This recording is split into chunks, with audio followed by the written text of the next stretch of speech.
కొత్త బైకర్స్ గురు, పాత బస్తీలో రైడ్స్ షురు. పూర్తి వివరాలకు చదవండి రేపటి సాక్షి దినపత్రిక. ఇక్కడేమో ఈవో అక్కడ ఉన్నటువంటి నిబంధనల ప్రకారం, అక్కడ ఉన్నటువంటి సిస్టమ్ ప్రకారం అవి వాడకూడదు, ఒక్క డ్రాప్ కూడా టెస్ట్ చేయకుండా లోపలికి పంపించకూడదు. కాబట్టి ఆయన టెస్ట్ చేసిన తర్వాత ఎన్డీడీబీ రిపోర్ట్ తెప్పించుకున్న తర్వాత తిరిగి వెనక్కి పంపేశాం అని అంటున్నారు. అలాగే పంపించాలి ఖచ్చితంగా, లోపలికి వెళ్ళే అవకాశమే లేదు, వెళ్ళకూడదు. అలా చేస్తే నేరం, పాపం, వాళ్ళకి శిక్ష తప్పదు. ఇప్పుడు చంద్రబాబు నాయుడు గారు అయితే లోపలికి వెళ్ళిపోయింది, చెప్పినా వినలేదు అని అంటున్నారు. ఎలా చూడాలి? ముందుగా సాక్షి ప్రేక్షకులకు నమస్కారం అండి, అలాగే ప్యానెల్లోని పెద్దలకి మీకు కూడా నమస్తే అండి. సార్, రెండు విషయాలు ఇక్కడ మీరు గమనిస్తే ద కాంట్రడిక్షన్ అంటారు దీన్ని. EO versus CM. ఇప్పుడు ఒక మాట నేను చెప్పగలను. ఒక ఉదాహరణకి ఐవీఆర్ కృష్ణారావు గారు కానీ, లేకపోతే ఈ సుబ్రహ్మణ్యం గారు కానీ, లేకపోతే ఇప్పుడున్న ఈవల్ శర్మ గారు, ఇలాంటి వాళ్ళు అందరూ మాట్లాడతారు, ఇంక్లూడింగ్ శ్యామలరావు గారితో సైతం. మెయిన్ డిస్క్రిప్షన్ అథారిటీ ఎవరండి? ఉదాహరణకి రెస్పెక్టివ్ ఈవోస్ ఎవరైతే ఉన్నారో, ఈవో ఈజ్ బీన్ అపాయింటెడ్ ఎప్పుడు June 4th కదా శ్యామలరావు గారిని అపాయింట్ చేశారు. అవును కదా. అండ్ June, Julyలో ఏఆర్ డైరీకి సంబంధించి లోపలికి June 4th కాదు, June 4th మనకి కౌంటింగ్ అయింది. జూలై 12 అప్పటికే కలిశారు, 12 లోపే ఆయన కలిశారు. 12 తర్వాత ఆయన బాధ్యతలు స్వీకరించారు కదా. అవును, అంటే జూన్ ఈజ్ బీన్ అపాయింటెడ్. జూన్లో ప్రమాణ స్వీకారం టైంకి అంతా ఆయన ఏఆర్ కంటైనర్ మీద మాట్లాడుతున్నారు, ఏఆర్ సప్లయర్స్ మీద. వాళ్ళు 16 టన్నులు ఇచ్చామని వాళ్ళు డెలిబరేషన్ ఇచ్చారు. ఇప్పుడు ఫస్ట్ ఈఓ గారు వర్సెస్ సీఎం అన్న దగ్గర నేను కాంట్రడిక్షన్ అని చెప్పాను చూడండి. 4 కంటైనర్లు వెనక్కి పంపించామని, ఈయనేమో ముఖ్యమంత్రి కెపాసిటీలో లోపలికి వెళ్ళిపోయని మాట్లాడుతున్నారు. మరి ఈఓ దేనికొన్నట్టు? రెండో పాయింట్, ఇప్పుడు ఈఓ గారి కన్నా అక్కడ సూపర్లేటివ్ అథారిటీస్ నాకు ఎవరు లేరు. ఎందుకంటే ఎలక్షన్ కోడ్ వచ్చిన దగ్గర బోర్డు అయితే లేదు. గత బోర్డులో పర్చేజింగ్ అథారిటీస్ ఎవరైతే ఉన్నారో, ఇప్పుడు ఇంకా ఈ కొత్త ప్రభుత్వం ఎవరికి ఇవ్వలేదు కదా. ఆ టైంలో వైద్యనాథ్ అన్న ఒక ఆయన ఉంటాడు. ఆయన ఏ ప్రభుత్వం అయినా ఖచ్చితంగా ఆయన వైద్యనాథాన్ని బోర్డులో పెట్టుకోవాల్సిందే. ఎవడు అతీతం కాదు, తెలుగుదేశంలో ఉన్నారు, అది అక్కడి నుంచి డిప్లాయిడ్ క్యారెక్టర్. ఇంకోటి మన నెల్లూరు ఎంపీ గారి భార్య, ఆవిడ ఒక పర్చేజింగ్ కమిటీ. ఇప్పుడు పార్థసారథి గారు ఈ క్యాబినెట్లో మినిస్టర్ గారు, ఆయన కూడా పర్చేజింగ్ కమిటీలో ఉన్నారు. వీళ్ళు ఒక స్టేట్మెంట్ ఇచ్చారు. ఇవన్నీ పక్క తీద్దాం సార్ కాసేపు. మనం దేవాదాయ శాఖ మంత్రి ఎవరు సార్? ఆనం రామనారాయణ గారే కదా. ఆయన ఇందులో ఒక్కసారైనా ఉన్నాడా, లేకపోతే పక్కెళ్ళి ఎక్స్ట్రా ప్లేయర్లా కూర్చున్నాడు? ఆయన బదులు ఆయన చుట్టపోడు లబోదిబో అని మొత్తుకుంటారు. అందులో ఒక ప్రవచనం ఉంది, మీరు గమనించారా? ఆల్ఫా అన్న దగ్గర ఇప్పుడు కొత్తగా ఆల్ఫా కంపెనీ ఇన్నయ్యి ఉంది దాంట్లో. కరెక్ట్, మీకు అర్థమవుతుందా? ఆయన పెట్టాడు ఆల్ఫా ఉల్ఫా లాంటి సంస్థలకు అన్నింటికి ఇచ్చేశారు ఇప్పుడు అదే కంటిన్యూ అవుతుంది. అంటే ప్రీ కన్సీవ్డ్ మైండ్ తోను, ప్రీ డిటర్మినేషన్ సిచ్యువేషన్స్ తోను డ్రైవ్ చేస్తున్నారు. మీరు గమనించండి, ఆయన నోట్లోంచి నిజం ఆగదు. ఓకే, టక్కని ప్రవచనం టైప్లో వచ్చేసింది. దానికి నచ్చని దేవాదాయ శాఖ మంత్రి అలిక్ కూర్చున్నాడా, అలక్కుండా కూర్చున్నాడా, నోటంటే మాట రాకుండా కూర్చున్నాడా? ఎందుకు? గత ప్రభుత్వంలో ఆయన అలిగిన ఎమ్మెల్యే. ఓకే, గత ప్రభుత్వంలో ఏం జరిగిందో ఆయనకి కొట్టొచ్చినట్టు తెలుసు.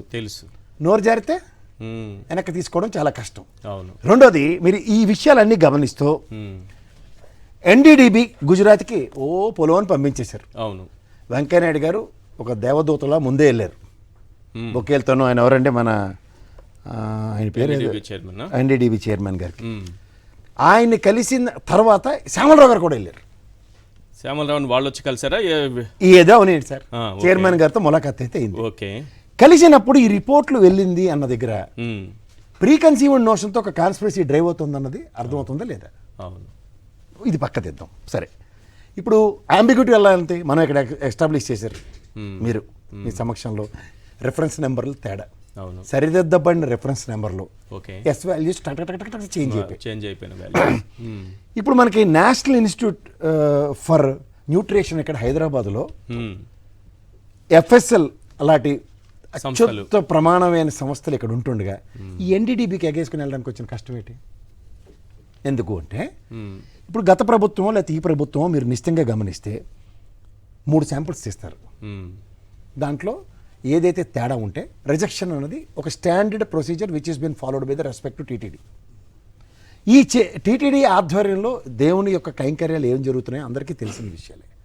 ఇవాళ బొమ్మన కరుణాకర్ రెడ్డి గారు అఖిలాండం దగ్గర ఒక ప్రమాణం చేశారు. ఇది తిరుమల హిస్టరీలో ఎవడో ఇప్పటిదాకా అటు ప్రమాణం చేయలేదు. రెండోది ప్రమాణం చేయొచ్చు కదా చంద్రబాబు నాయుడు గారు, పంపించేశారు లోపలికి వెళ్ళిపోయిందని అంత నమ్మకంగా చెబుతూ ప్రెస్ మీట్ పెట్టి దేశమంతా విలేలా మాట్లాడినటువంటి చంద్రబాబు నాయుడు గారు నేరుగా టెంపుల్ దగ్గరకు వచ్చి ఒక ప్రమాణం చేస్తే భక్తులకు సంబంధించిన ఇష్యూ కాబట్టి రాజకీయ అంశాలు అయితే ఈ ప్రమాణాలు అవసరం లేదు. సరే నేను ఒక మాట చెప్తా సార్, ఒక దేవదేవుడికి సంబంధించిన అంశంలో ఎలాంటి వాడికైనా సరే, ఇప్పుడు మనందరం బొమ్మన కరుణాకర్ రెడ్డి గారి గురించి ఏదైనా మాట్లాడుతూ ఉంటారు, సామాజిక వర్గం లేదా ఆయన మతం గురించి ఆయన గురించి. నిజంగా దేవుడికి ఆయన మీద అరే ఈడెవడో వేరేవాడు వచ్చి నాకు సేవ చేయడం ఏంటి అనుకున్న దేవుడు కనుక అనుకుంటే ఆయనకి 2 times గోల్డెన్ ఆపర్చునిటీ వస్తుంది సార్ చైర్మన్. అలాగే 3 సార్లు గోల్డెన్ ఆపర్చునిటీ ఒక బోర్డులో ఉండడానికి అవకాశం వస్తుందా సార్? కరెక్ట్. ఆయనకి అక్కర్లేదు, ఖచ్చితంగా ఆయన రిజెక్ట్ చేసుకుంటాడు. మీరు రెండోసారి దర్శనం ప్రయత్నిస్తేనే మనకు కుదరదు సార్. అవును, అదేదో అంటారు చూడండి, శివుని ఆజ్ఞ లేనిది చేయమైనా కదలదు అన్నట్టు అక్కడ తిరుమలలో ఆయన ఆజ్ఞ లేనిది ఏ పని జరగదు. ఇలాంటి దగ్గర ఇవాళ ప్రక్షాళన సంప్రోక్షం చేశారు. సే ఫర్ ఇన్స్టెంట్ ఈయన చెప్పినట్టు 4 వ్యాన్లు లోపలికి వెళ్ళి అనుకుందాం, చంద్రబాబు నాయుడు గారు చెప్పినట్టు ప్రక్షాళన ఏంటి సార్? ఒక మంటలాడిది 4 మంత్రాలు చదివి మొత్తం గుడి చుట్టూ తిరిగితే సంప్రోక్షణ అయిపోద్దా సార్?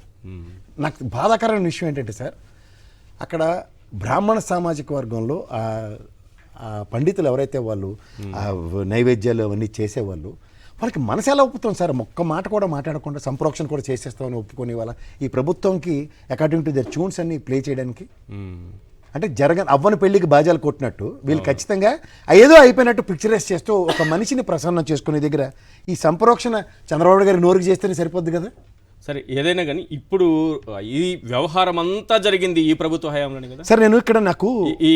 నేను ఒక మాట చెప్తాను సార్, వాళ్ళు ఎప్పటి నుంచి నెయ్యి సరఫరా చేస్తున్నారని మనం ఎప్పటి నుంచో నెత్తి నోరు కొట్టుకుని మాట్లాడుతున్న జనం నమ్మారో నాకు తెలియదు, కానీ ఒకసారి చంద్రబాబు నాయుడు గారి మాటల్లోనే విందాం. ఒక్కసారి వినేస్తే ప్రజలకు కూడా ఒక క్లారిటీ వస్తుంది. ప్లీజ్ చంద్రబాబు నాయుడు గారి బయట ప్లే చేయండి.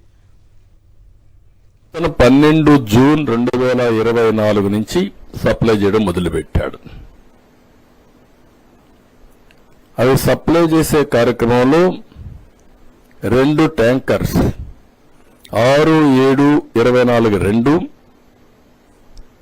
15/7/24 2 ట్యాంకర్స్ సరిగా లేవని మా వాళ్ళు అనలైజ్ చేశారు. ఈఓ అతను 12 జూన్ 2024 నుంచి సప్లై చేయడం మొదలుపెట్టాడు. అవి సప్లై చేసే కార్యక్రమంలో 2 ట్యాంకర్స్ 6/7/24 15/7/24 2 ట్యాంకర్స్ సరిగా లేవని మా వాళ్ళు అనలైజ్ చేశారు. ఈఓ ఇంతకంటే దౌర్భాగ్యం ఏమైనా ఉంటుంది సార్? జగన్మోహన్ రెడ్డి గారికి ఇది వీళ్ళు చేస్తున్న పనులకి ఏమైనా సంబంధం ఉందా? నేను ఒక విషయం ప్రజలకు చెప్పాలి సార్, తర్వాత మీరు ఏదైనా అనండి. ఇది ఒక్కసారి చూపించు బాబు. భక్తి ఛానల్ నేను అడుగుతున్నా, ఎందుకు వచ్చిందంటే అవసరం. భక్తి ఛానల్ 15 ఛానల్స్ ఉన్నాయి. అడిగితే ప్రతి ఒక్కరు 2-3 గంటలు కావాలంటే వెంకటేశ్వర స్వామి ప్రమోషన్ చేయమంటే అందరూ చేసే పరిస్థితి వస్తుంది. 42 కోట్లు ఖర్చు పెట్టారు. మీకే స్పెషాలిటీ ఉంది? ఇది నేను ఛానల్ ఎందుకు ఉండండి సార్, ఇది స్వామివారి పట్ల చంద్రబాబు నాయుడు గారికి ఉన్న చిత్తశుద్ధి. ఇది ఫస్ట్ ప్రజలు తెలుసుకోండి ఫస్ట్. ఎందుకంటే నిత్య కైంకర్యాలు 24 గంటలు ప్రజలు ఏ ఇంట్లో కూర్చున్నా స్వామివారి ఛానల్ చూసుకుంటూ తరించడానికి ఆనాడు ఇదే అపవాదు మోసిన రాజశేఖర రెడ్డి గారు కూడా, ఇది ఇప్పుడు జగన్మోహన్ రెడ్డి గారికి, బొమ్మన కరుణాకర్ గారికి, మన ఎవరండి సుబ్బారెడ్డి గారికి, వీళ్ళందరికీ ఒకటే ఒక మాట, వీళ్ళందరూ ఏ మతస్థులు అన్న మాట్లాడుతున్న దగ్గర నిజంగా స్వామివారి రుణం తీర్చుకున్న వ్యక్తులు ఎవరంటే ఆ కుటుంబం. ఎందుకంటే నేను ఒక విషయం చెప్తాను, ఎందుకంటే ఎస్వీబీసీ ఛానల్ 42 కోట్లు ఖర్చు పెట్టి ఎస్వీబీసీ ఛానల్ పెట్టడానికి కర్త కర్మ క్రియ రాజశేఖర రెడ్డి గారు. తర్వాత అలా అబ్దుల్ కలాం గారిని ప్రధానమంత్రి అందరినీ కన్విన్స్ చేసి రాష్ట్రపతి చేసిన ఉదంతంలో ఆయన కళ్ళగనమంటే నిజంగా కళ్ళే కంటూ కూర్చుంటాడు చంద్రబాబు నాయుడు. ఆ కళలు సాకారం చేసి వాళ్ళు నెక్స్ట్ ప్రభుత్వం, అది కూడా రాజశేఖర రెడ్డి గారే. ఇప్పుడు కూడా ఇదే టీటీడీకి సంబంధించిన కళలు కంటే ఇక్కడ జూబ్లీహిల్స్లో టెంపుల్, అమరావతిలో టెంపుల్, కాశ్మీర్లో టెంపుల్, వైజాగ్లో టెంపుల్ అండ్ బెంగాల్లో టెంపుల్, దేశ విదేశాల్లో 42-37 టెంపుల్ కట్టిన కొడుకు జగన్మోహన్ రెడ్డి గారు. మీరు ఇవి గమనిస్తే కళలు ఎవరో కంటుంటే సహకరిస్తున్న వీళ్ళని ఇలా అబాస్పాలు చేయడానికి, అంటే ఎప్పుడైనా ఒకటి గుర్తుంచుకోండి సార్, అదేంటి రాజెక్కిన బండి కాదు ఆయన మోసిన బోయిలు ఎవరు అన్నట్టు నిజంగా కళలను సాకారం చేస్తున్న జగన్మోహన్ రెడ్డి గారు, రాజశేఖర రెడ్డి గారిని ప్రజలకి ఏ విధంగా పోర్ట్రేట్ చేస్తారు. ఆఖరికి 7 కొండల కూడా మీద కూడా ఆయన అంత అపవాదం వేసి ఆఖరికి ఏడుకొండలు ఆయన ఒక జీవో ఇచ్చాడు, అది కూడా రాజశేఖర రెడ్డి గారే. రాజశేఖర రెడ్డి మీకు ఇంకో మాట చెప్పనా, అవును, ఒక కాన్స్పిరసీ, ఒక గులకరాయి తగిలిన జగన్మోహన్ రెడ్డి గారు, ఓకే, ఒక కోడికత్తి బాధితుడైన జగన్మోహన్ రెడ్డి గారిని అవహేళన చేస్తూ మాట్లాడుతున్నది వెనకాతల ఇప్పుడు సోషల్ మీడియాలో కూడా ఒకటి జరుగుతుంది చూడండి. ఏదైనా పొరపాటు జరిగితే దేవదేవుడే శిక్షిస్తాడన్న ధోరణిలో ఆయన మీద ఏమైనా కాదు ఆయన మీద ఏమైనా ఇటువంటి కుట్ర కూడా ఉండొచ్చా నాకు తెలియదు, ఇదే చెప్తున్నాను సార్. ఆయన మీద ఏమైనా ప్రయత్నం ఏమైనా జరుగుతుందా, ఆయన ప్రాణహాని ఉందా? అదొకటి క్లియర్ గా ఎందుకంటే సోషల్ మీడియాలో ఏం జరుగుతుంది చాలా మంది చూసుండకపోవచ్చు. నేను సోషల్ మీడియా ఒక అనుమానం వ్యక్తమైంది. నేను అదే చెప్తున్నాను సార్, సోషల్ మీడియాలో ఇప్పుడు నేను ఒక గులకరాయి అన్నప్పుడు అవహేళన, నెక్స్ట్ ఆయన కోడికెత్తి అన్నప్పుడు అవహేళన, నిజంగా అవహేళన చేశారు, చిన్న దెబ్బే కదా.